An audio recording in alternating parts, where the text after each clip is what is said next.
అరకు, నర్సాపూర్, అనకాపల్లి, రాజమండ్రి, రాజంపేట, తిరుపతి ఈ పార్లమెంటు నియోజకవర్గాలలో వైసీపీకి మాత్రమే ఓట్ చేయాలి తప్ప ఎక్కడైనా సరే కాంగ్రెస్ పార్టీకి ఓట్ చేస్తే ఆ ఓట్ షేర్ మొత్తం వైసీపీ చీరుతుంది.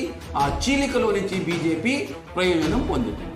అట్లాగే 10 అసెంబ్లీ సీట్లు అరకు, ఎచ్చెర్ల, విశాఖపట్నం నార్త్, అట్లాగే అనపర్తి, కైకలూరు, విజయవాడ వెస్ట్, మన రాయలసీమకు వచ్చేసరికి 4 ధర్మవరం, ఆదోని, బద్వేల్ మరియు జమ్మలమడుగు ప్రాంతాలలో ఈ అసెంబ్లీ సీట్లలో కూడా సమీప ప్రత్యర్థి బీజేపీని ఓడించగలిగినటువంటి సమీప ప్రత్యర్థి వైసీపీ మాత్రమే ఉంది.